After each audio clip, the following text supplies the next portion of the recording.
Olá pessoal, beleza? Vamos conversar hoje aqui um pouco sobre a análise e interpretação radiológica de quadril e fêmur, né? Então a gente vai aproveitar esse momento, fazer uma pequena revisão aí dessa articulação que é extremamente importante, onde nós temos diversos tipos de patologias e lesões que acontecem e que por isso é importante também para nós fisioterapeutas podermos fazer uma boa avaliação dessa articulação, dessa região anatômica. Bom, para a gente poder lembrar um pouquinho, a gente vai revisar aqui alguns aspectos importantes dessa anatomia, né? Uma das coisas importantes é recapitular aqui a vascularização da cabeça do fêmur, né? Então, a gente tem o fêmur, aqui a gente tem um trocânter maior, a gente tem logo na sequência o colo do fêmur, né? A porção um pouco mais afunilada aqui, e a cabeça do fêmur, que se encontra ali articulado dentro do acetábulo. Existe a fóveazinha na cabeça do fêmur, uma pequena depressão, que é por onde está ali ligado o ligamento redondo e por onde passa a artéria do ligamento redondo, que vai irrigar, né, e vai vascularizar essa parte superior aqui inteira da cabeça do fêmur. Então, a gente já pode deduzir a partir daí lesões, né, que comprometam essa articulação. Há sempre um risco, né, de que lesões arteriais, nessas pequenas ramificações das artérias, possa causar uma perda de suprimento sanguíneo para a cabeça do fêmur e, consequentemente, levando assim a danos importantes por conta dessa isquemia. E o principal evento que pode ocorrer a partir daí é a necrose vascular da cabeça do fêmur. Mais adiante a gente vai ver algumas imagens que demonstram esse tipo de lesão, que é bastante intensa e que preocupa bastante.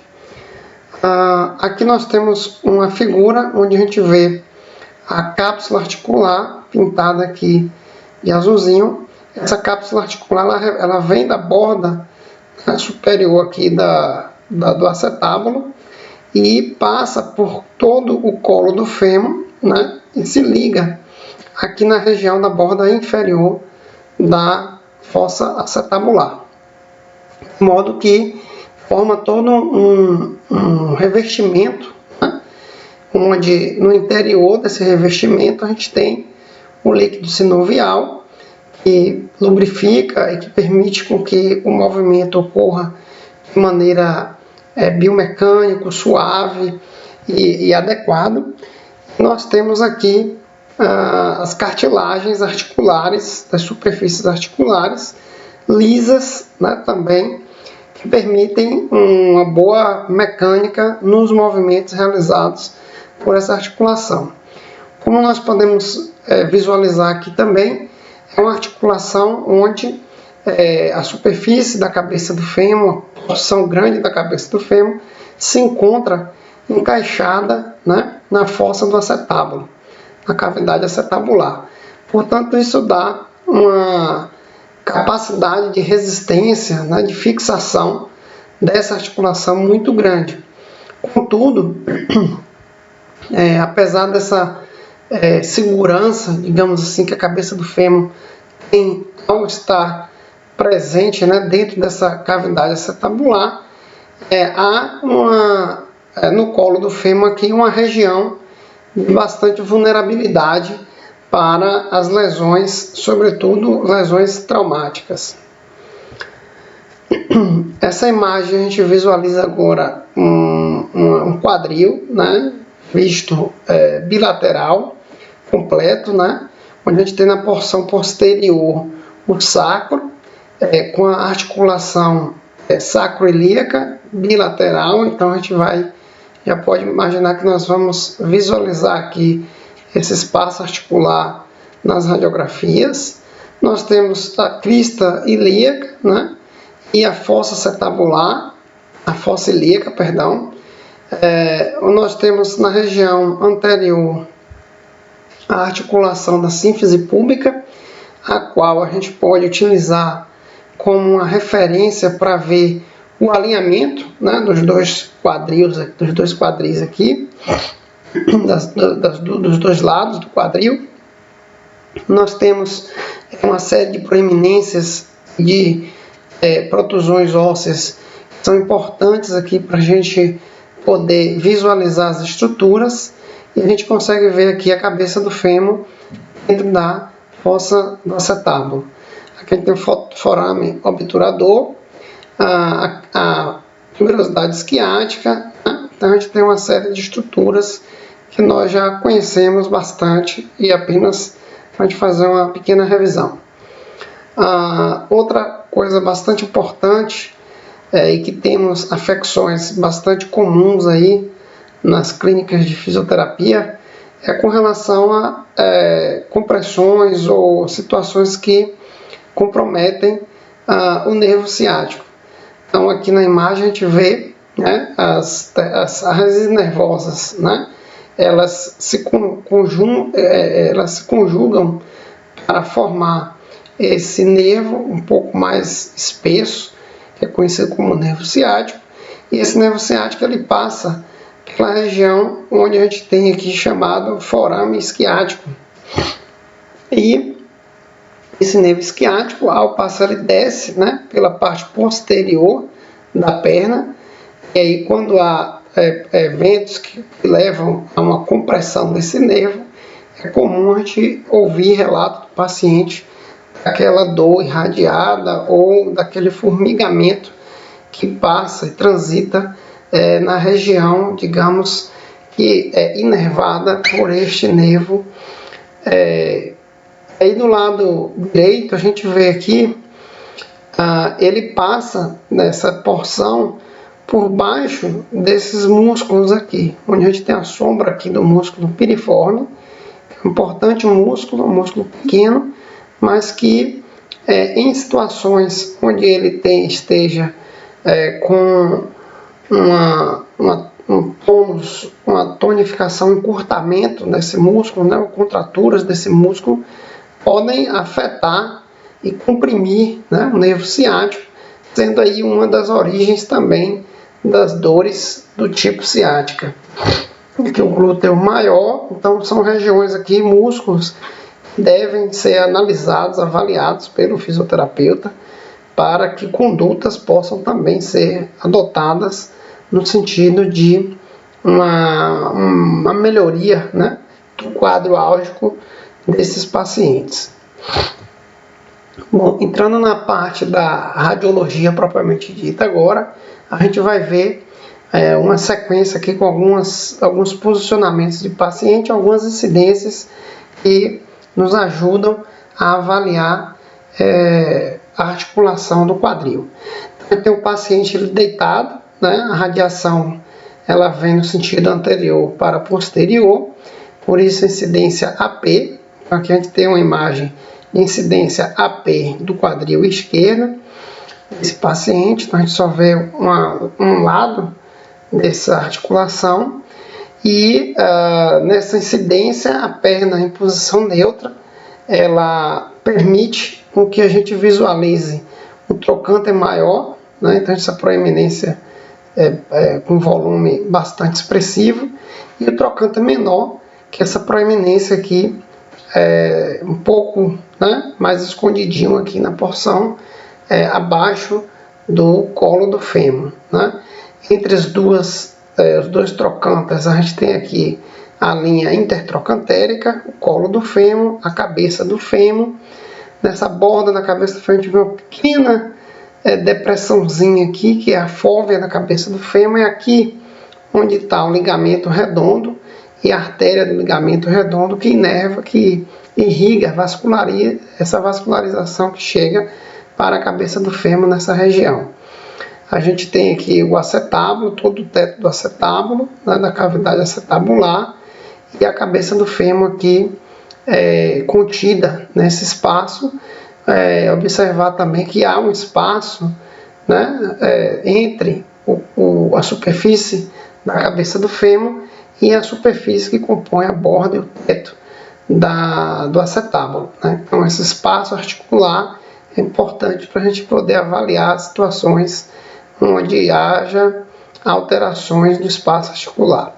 Mais à frente a gente vai ver detalhadamente outros processos e outros pontos ósseos importantes para a avaliação do quadril. Aqui a gente tem uma outra incidência importante, onde o paciente ele fica deitado e faz uma abdução com a rotação externa da perna, do quadril, fica com a posição como se fosse de rã, né? E perna aberta, e essa incidência recebe o nome de incidência de Lowenstein. Aqui a gente consegue ver todo o osso, né? Todo o quadril do paciente, a articulação que eu havia comentado da sacroiliaca, né? A articulação sacroiliaca. Aqui a gente tem novamente a cabeça do fêmur, bem lisa, né? Bem esférica, dentro da cavidade do acetábulo, bilateral. Então a gente consegue visualizar bem essas duas imagens. A gente visualiza uma linha, né, que passa por sobre a cabeça do fêmur e torna essa região aqui um pouco mais radiodensa do que a porção de cá. Isso porque a gente tem aqui a parede, né, que compõe aqui a fossa do acetábulo. Então a gente tem a parede posterior, parede anterior, e com a própria composição óssea da cabeça do fêmur forma uma radiodensidade levemente diferente aqui do restante da cabeça do fêmur. A gente tem aqui na região do quadril a sínfise púbica. A gente consegue observar o alinhamento, né, dessa articulação aqui no pubis, vendo que o quadril ele está alinhado. Importante ponto de observação na sínfise púbica, observando-se no mesmo alinhamento, né? Outros pontos importantes são essas linhas aqui. Então, aqui do ilho, a gente tem uma linha radiodensa, né? A gente vê bilateral, que vai descendo, e que quando ela chega mais ou menos aqui na metade da fossa do acetábulo, ela se bifurca.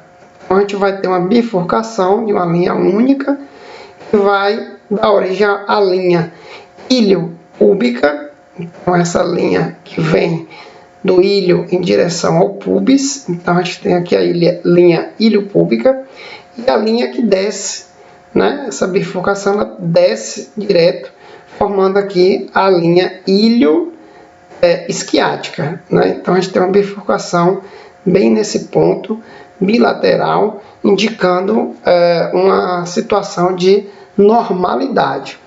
Abaixo da linha ilho-isquiática, bilateral também, a gente consegue visualizar aqui, ó, como se fosse uma imagem de uma gota, uma imagem de uma lágrima. Então essa imagem também, ela separa, digamos assim, a borda da fossa do acetábulo da linha ilho-isquiática, formando essa pequena lágrima. Isso aqui é um indicativo também de normalidade.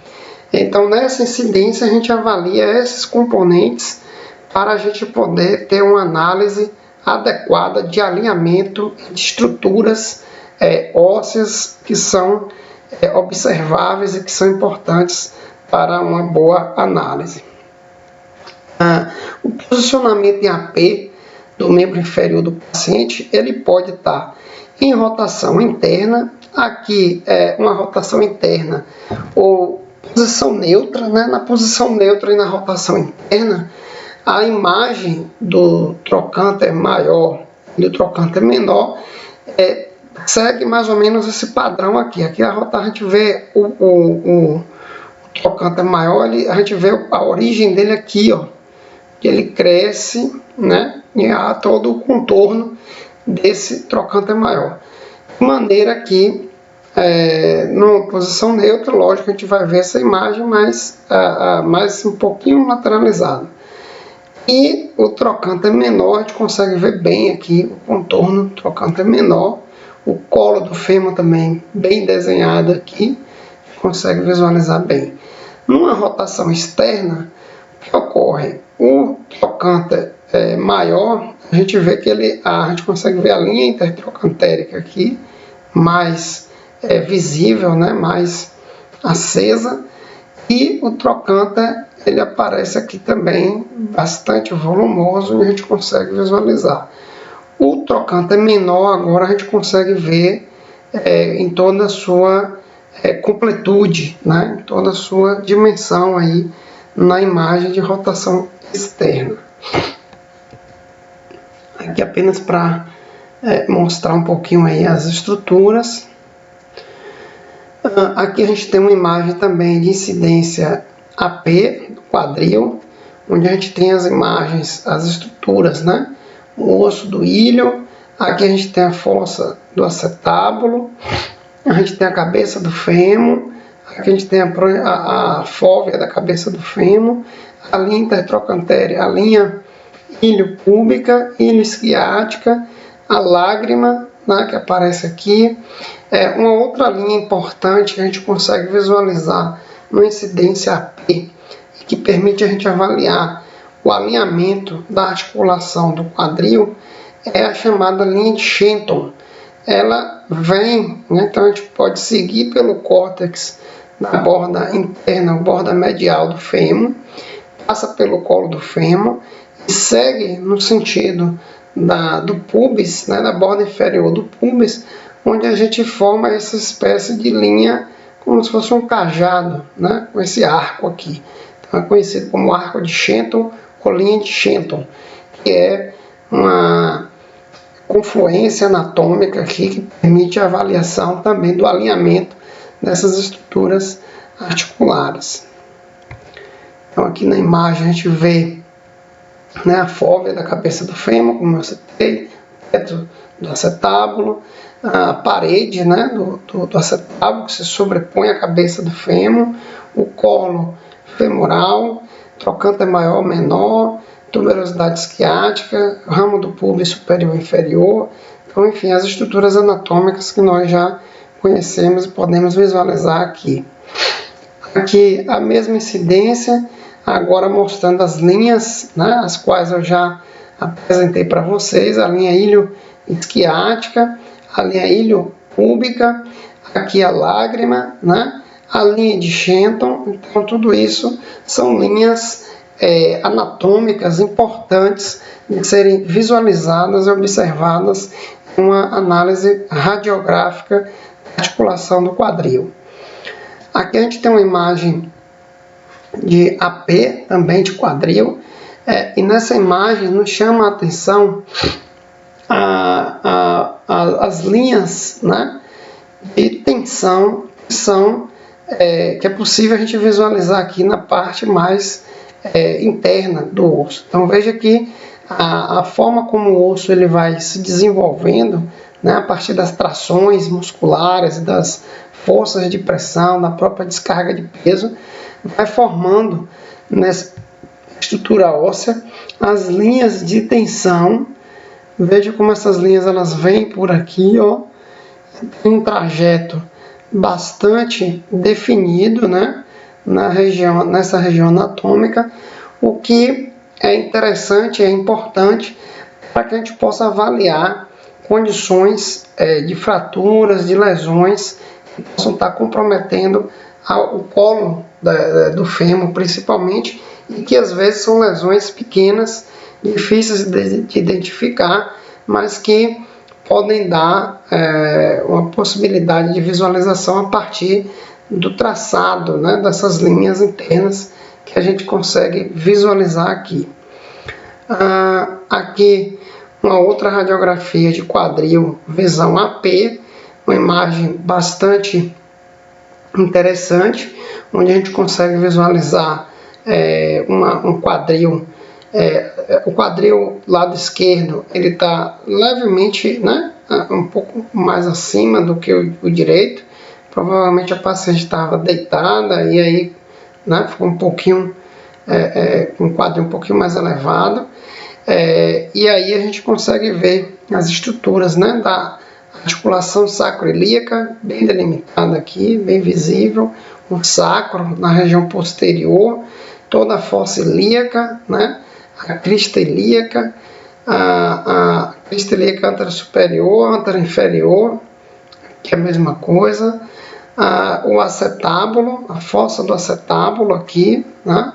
A cabeça do fêmur também dentro, né, da articulação, a borda que compõe a parede do acetábulo se sobrepondo, as linhas ilho-púbica e ilho-esquiática, dos dois lados, a gota, né, a lágrima, aqui a gente dá para ver um pouquinho mais, aqui está um pouquinho menos, possivelmente por conta da rotação, da posição, mas dá para ver aqui um pouco, aqui também.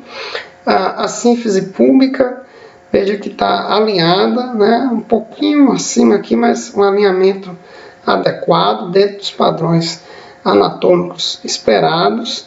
O colo do fêmur com seu contorno também preservado bilateralmente, trocânter maior, trocânter menor, possível visualização de integridade dos dois, linha intertrocantérica, a gente tem a linha intertrocantérica também preservada de ambos os lados, a gente faz o contorno de toda a estrutura óssea para identificar regiões de descontinuidade e a gente consegue visualizar que está tudo em condições anatômicas normais para uma avaliação de quadril, né? A gente tem aqui algumas classificações para indicar os tipos de fratura proximal do fêmur. Então a gente tem aquela classificação, que é uma classificação bastante funcional para a gente, do ponto de vista a fratura quando acontece dentro da cápsula articular, né, do espaço da cápsula articular para dentro. Nós classificamos como fraturas intraarticulares ou intracapsulares. Nós temos fraturas que acontecem ali da região da cápsula articular para fora, que a gente chama de fraturas extraarticulares ou extracapsulares, né? Dessas extracapsulares, nós temos as fraturas subtrocantéricas, fraturas intertrocantéricas. As fraturas mais comuns ocorrem na cabeça, no colo do fêmur. Na cabeça do colo do fêmur ainda há uma subdivisão a depender da altura, né, em qual essa lesão ocorre na região do colo do fêmur, podendo ser classificada como subcapital, é aquela que está imediatamente abaixo, né, contígua aqui à cabeça do fêmur, a medicapital, o terço médio, né, que está ali, médio cervical, né, que está na região bem intermediária, e a base cervical, que está abaixo, né, bem na região mais baixa do colo do fêmur. Outra classificação interessante é a classificação de Garden, onde ele classifica em 4 tipos. Então a gente tem as fraturas onde ocorrem fraturas mas não completas, né, na cabeça do colo do fêmur. Então essas fraturas não completas, elas a gente consegue visualizar muitas vezes a partir das linhas de tensão ali dentro, naquela região. Não há nenhum desvio, nenhuma alteração, apenas uma fissura, né? Podemos ter fraturas completas do colo do fêmur, mas essas fraturas não necessariamente incorrem em desvio, né, em afastamento, ou desvio ou deslocamento das estruturas. Então é uma fratura, mas com um alinhamento preservado das estruturas, grau 2. A grau 3 a gente tem uma fratura, mas com um afastamento das estruturas, né, articulares, um desvio, né, mais angular. E nós temos as fraturas do tipo 4, que é quando a gente tem os desvios, os deslocamentos. Então tem a fratura e tem o deslocamento da região distal em relação à região proximal. Algumas dessas fraturas elas podem ficar, digamos assim, encaixada, né, por dentro, haver uma sobreposição óssea devido a esse tipo de padrão de lesão como ocorre. Aqui a gente tem uma imagem radiografia de AP. A imagem, ela não é uma imagem de boa qualidade, é uma radiografia convencional, mas a gente consegue visualizar aqui todo o teto do acetábulo, a cabeça do fêmur, a fóvea, lisa, bem redondinha, esférica, né? Quando a gente chega na região do colo do fêmur, a gente encontra aqui uma linha de descontinuidade, uma linha radiotransparente que percorre toda a extensão, né, do colo do fêmur. E uma característica importante é que as linhas de tensão, quando a gente observa as linhas de tensão dentro dessa região da fratura, a gente percebe que há mantido ali uma certa continuidade, há uma preservação no alinhamento. Então, apesar da fratura, não houve um deslocamento, um desvio das estruturas ósseas entre si. Então, a gente teria aí uma fratura tipo Gardner 2, né, grau 2, onde houve uma fratura completa, mas não houve deslocamento, não houve desvio nem afastamento das estruturas. A gente aqui já tem nessa imagem uma outra lesão importante, que é uma fratura também, né? Então a gente tem aqui a cabeça do fêmur, dentro da fossa do acetábulo.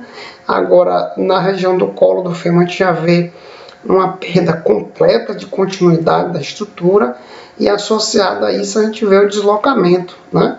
Então a gente não consegue desenhar ou perceber o contorno da estrutura óssea com nenhum tipo de alinhamento preservado. Então a porção distal aqui do fêmur, o trocânter maior ou menor, essa parte da diáfise, ela subiu, ela se deslocou, e a cabeça do fêmur ficou aqui presa dentro da fossa acetabular. Então houve um desvio importante nessa fratura, portanto a fratura Gardner tipo 4. Aí no desenhozinho com o contorno para a gente visualizar melhor. Aqui a gente tem uma outra fratura também bastante importante.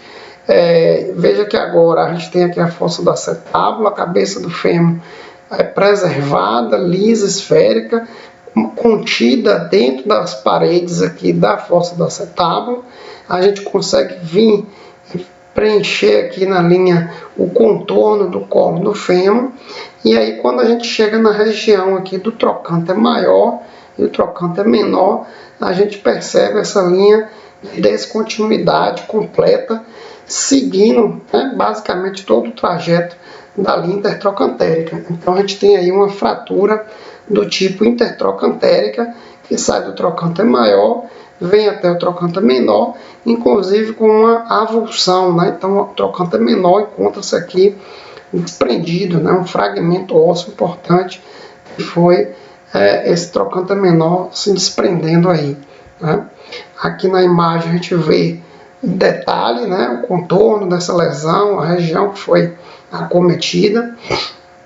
O trocânter menor aqui afastado, mostrando aí uma fratura intertrocantérica importante.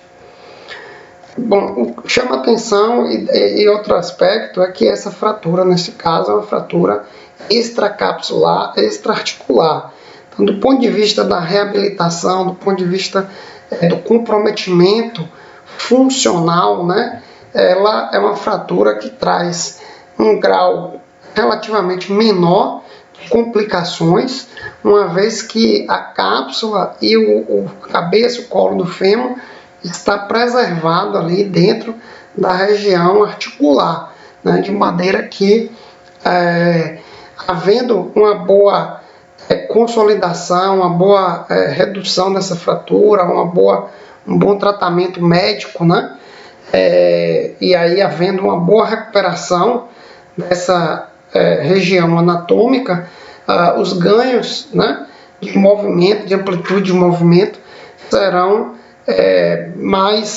de melhor prognóstico, né, do que naquelas fraturas anteriores, onde a cápsula articular, toda a parte articular, encontra-se mais comprometida. E aí você tem aspectos que dificultam, podem comprometer de modo mais sério essa recuperação dos movimentos, da amplitude de movimento. Aqui a gente tem uma outra lesão bastante interessante para a gente visualizar, que é o seguinte: a gente tem aqui a fossa do acetábulo, né? A gente tem a cabeça do fêmur aqui, só que agora a gente vai ver o contorno da cabeça do fêmur, ele já não é mais tão regular, não é tão esférica. Então, ela vem esférica nessa borda inferior até esse ponto aqui. Daqui a gente começa a perceber que há um colapso, né? Houve um afundamento aqui da cabeça do fêmur nessa região. A gente percebe uma região, uma área de esclerose, né, óssea aumentada. Então essa esclerose aumentada aqui é uma região de aumento de atividade celular. Nessa região aqui em cima a gente percebe pequenas regiões de radiolucência ou de rádio transparente, indicando já uma degeneração, presença de cistos subcondrais. Então a gente tem aqui uma região que possivelmente está relacionada aí a uma degeneração da cabeça do fêmur. Essas degenerações de cabeça do fêmur, sem sinais de osteoartrite, aí, por exemplo, podem estar relacionadas à necrose vascular na cabeça do fêmur. Então aqui a gente tem a necrose vascular da cabeça do fêmur, o colapso, né, ou seja, o afundamento, né, uma perda da integridade, né, da superfície articular, cistos subcondrais, são essas imagens um pouco radiolucentes, radiotransparentes aqui, e é um aumento da atividade celular inflamatória na base, que dá esse aumento de densidade. Então a gente chama de esclerose óssea subcondral, esclerose óssea perilesional, né? Perilesão. A gente tem aqui uma outra imagem também. Essa imagem ela já traz para a gente alguns elementos a mais. Então, a gente tem a superfície articular, bem esférico, e nessa região aqui a gente vê que há um comprometimento. Então a gente vê aqui regiões, ó, de radiotransparência, né? Perda da integridade da superfície articular, com cistos subcondrais. Veja o espaço articular como está bastante reduzido, então a gente tem um estreitamento do espaço articular, uma esclerose subcondral, lesão aqui, e ainda tem algo que chama atenção aqui, que são esses osteófitos da cabeça do fêmur. Então aqui na cabeça do fêmur, ó, tem pequenos pontos de prolongamento ósseo, indicando aqui uma deformidade também na estrutura da cabeça do fêmur, muito associadas ao processo de necrose vascular da cabeça do fêmur. Então a gente tem aqui uma necrose avascular com cistos subcondrais, espaçamento articular reduzido, presença de osteófitos. Esses osteófitos eles podem se manifestar tanto na cabeça do fêmur, como também aqui na fossa do acetábulo. Então a gente tem aqui uma imagem bastante interessante também, que é a fossa do acetábulo e a articulação vista em AP. A gente tem a degeneração da superfície articular, com aproximação aqui da articulação coxofemoral, então está bem impactado, né? Uma redução bastante importante aí da cabeça do fêmur em relação ao acetábulo. Presença de cistos subcondrais, então a gente tem aqui, ó, pequenas radiotransparências e uma pequena deformidade já aqui na cabeça do fêmur, uma esclerose subcondral, aparecendo nessa região de baixo, fica mais esbranquiçado, e a gente tem aqui presença de osteófitos na cabeça do fêmur, indicando esse conjunto de sinais aqui, uma coxartrose, uma artrose de quadril, que é uma inflamação nas superfícies articulares, com degeneração e desgaste das superfícies articulares, das cartilagens articulares, e com comprometimento já de tecido ósseo. Esses osteófitos, eles podem se manifestar, né, à medida que a patologia avança e a gravidade se estabelece, ela pode apresentar aqui osteófitos também presentes na região da fossa do acetábulo.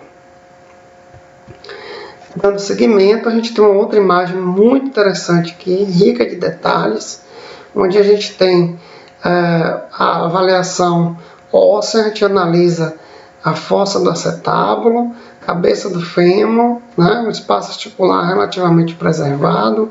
A gente vê uma certa radiotransparência nessa região aqui, ó, da fossa do acetábulo. E aí a gente precisa continuar dando uma olhada nessa região para ver o que pode estar indicando essa diferença de contraste nessa região especificamente. E aí já chama atenção para a gente aqui nas linhas, né? Então tem a linha ilho-púbica e a linha ilho-isquiática. Entretanto, a gente vê que essa linha ela já tem, ó, ela já apresenta uma perda, né, da linha aqui em cima. Então lembra que a linha ela deve seguir única até a metade da fossa do acetábulo, que é quando ela se bifurca, formando a ilho púbica e ilho isquiática. Aqui a gente já tem uma linha dupla cá em cima. Essa linha se bifurca muito antes.